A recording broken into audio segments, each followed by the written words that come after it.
آپ نے فرمایا مجھے تو یاد ہے۔ حضرت عمر نے ایک بوڑھے آدمی کو دیکھا کہ وہ لوگوں سے کھانا مانگ رہا تھا۔ تب حضرت عمر نے لوگوں سے اس کے بارے میں پوچھا تو لوگوں نے کہا کہ یہ زمیں ہے، اور پھر فرمایا کہ تم نے اس پر جزیہ لگایا جو پہلے سے ہی کمزور ہو گیا ہے، تم نے اسے کھانا مانگنے کے لیے چھوڑ دیا۔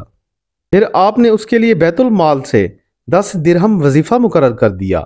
دوستو، حضرت عمر بن خطاب رضی اللہ تعالیٰ عنہ بدر سے لے کر فتح مکہ اور اس کے بعد کی غزوات میں حضور پاک کے ساتھ شریک ہوئے۔ نہایت ہی سادہ مگر بڑے بہادر تھے۔ آپ رضی اللہ تعالیٰ عنہ نے پیوند لگے کپڑے پہنے، راتوں کو پہرا دیا، عدل و انصاف کا علم بلند کیا، خود سامان کی بوری اٹھائی اور غلاموں کو سواری پر سوار رکھا۔ پیارے دوستو، حضرت عمر بن خطاب پہلے فاتح بیت المقدس ہیں، اور آپ کے دور خلافت میں اسلامی سلطنت 22 لاکھ مربع میل پر محیط تھی۔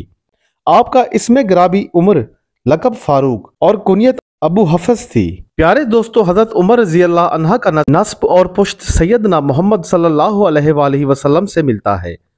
آپ کی ولادت الفیل کے 13 سال بعد ہوئی اور آپ 27 سال کی عمر میں مشرف با اسلام ہوئے۔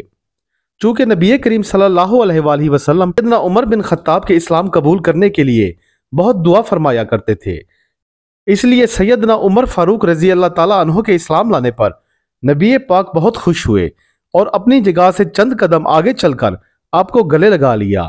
دوستو، نبی پاک صلی اللہ علیہ وآلہ وسلم نے حضرت عمر کے سینہ مبارک پر اپنا دست نبوت پھیر کر دعا دی کہ اللہ آپ کے سینہ سے کینہ و عداوت کو نکال کر ایمان سے بھر دے۔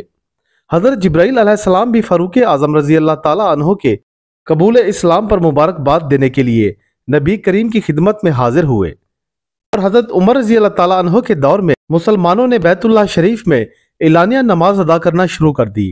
آپ وہ واحد صحابی ہیں جنہوں نے سب سے پہلے اعلانیہ اسلام قبول کیا، اعلانیہ طور پر ہجرت فرمائی۔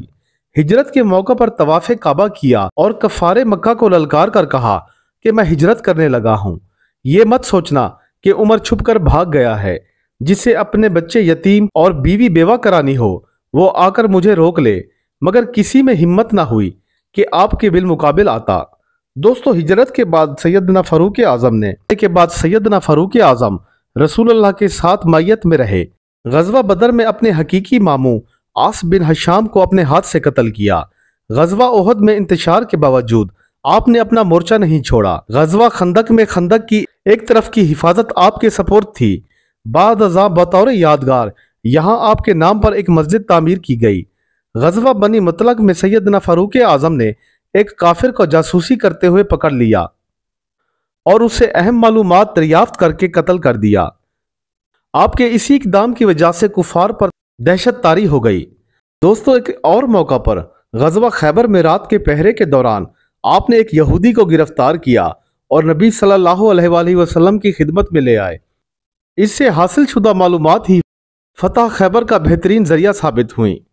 غزوہ حنین میں مہاجرین صحابہ کی سرداری حضرت عمر رضی اللہ تعالیٰ عنہ کو مرحمت کی گئی۔ فتح مکہ کے بعد حضرت عمر نے نبی پاک صلی اللہ علیہ وآلہ وسلم سے عمرہ یا اعتکاف کی اجازت طلب کی تو نبی صلی اللہ علیہ وآلہ وسلم نے اجازت کے ساتھ فرمایا، اے میرے بھائی، اپنی دعا میں ہمیں بھی شریک رکھنا اور ہمیں بھول نہ جانا۔ دوستو، عمر رضی اللہ تعالیٰ عنہ فرمایا کرتے تھے کہ نبی صلی اللہ علیہ وآلہ وسلم کے اس مبارک جملہ کے عوض اگر مجھے ساری دنیا بھی مل جائے تو میں خوش نہ ہوں گا۔ آپ کی بہادری اور جرأت کے چرچے پورے عرب میں مشہور تھے۔ آپ بہت ہی جلال والے تھے۔ آپ کافروں اور منافقینوں سے شدید نفرت رکھتے تھے۔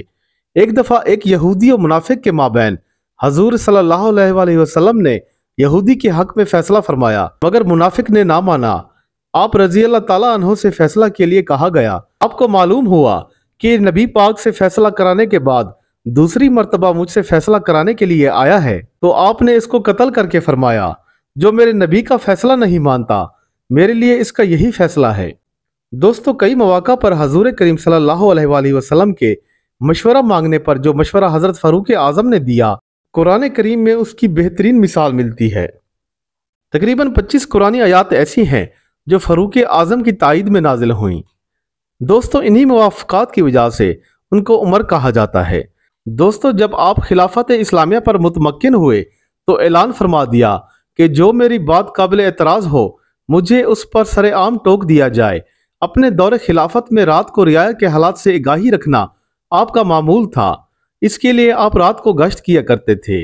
ایک دفعہ سیدنا فاروق اعظم معمول کے مطابق رات کو گشت کر رہے تھے کہ معلوم ہوا کہ ایک عرابی کی بیوی کو درد زا ہوا ہے، مگر اس وقت اس کے پاس کوئی عورت موجود نہیں جو اس کی مدد و تیمارداری کر سکے۔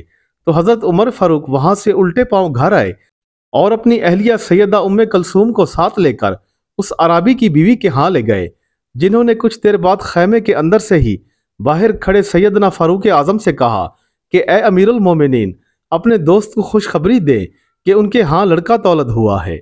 یہ سنتے ہی عرابی کی حیرت کی انتہا نہ رہی کہ امیر المومنین اپنی اہلیہ سمیت رات کو اس کی مدد کے لیے آئے ہوئے ہیں۔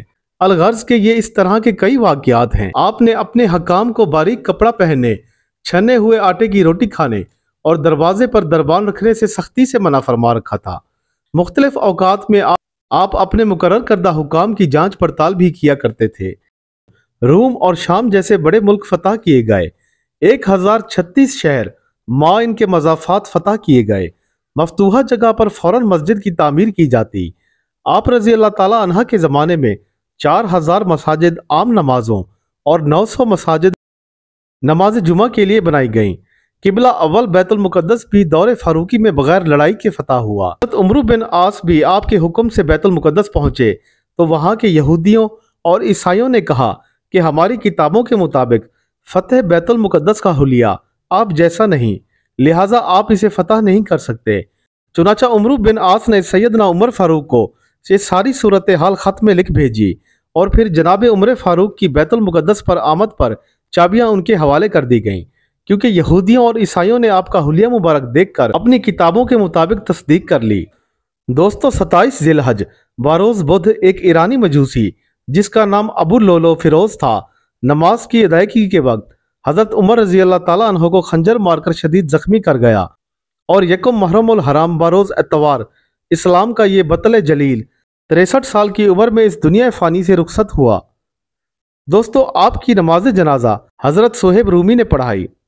دوستو روضہ نبوی میں نبی مکرم صلی اللہ علیہ وآلہ وسلم اور خلیفہ اول سیدنا ابو بکر صدیق رضی اللہ تعالیٰ عنہ کی قبروں کے ساتھ حضرت عمر فاروق رضی اللہ تعالیٰ عنہ کی قبر مبارک بھی بنائی گئی ہے۔ ایک بار درود پاک پڑھ کر نبی آخر الزماں حضرت محمد صلی اللہ علیہ وآلہ وسلم کی روح مبارکہ کو ہدیہ کر دیں۔ چینل پر نئے آنے والے تمام معزز سامعین سے گزارش ہے کہ ہمارے چینل کو سبسکرائب کر لیں تاکہ ان کو ہماری تمام ویڈیوز کا نوٹیفیکیشن بر وقت ملتا رہے۔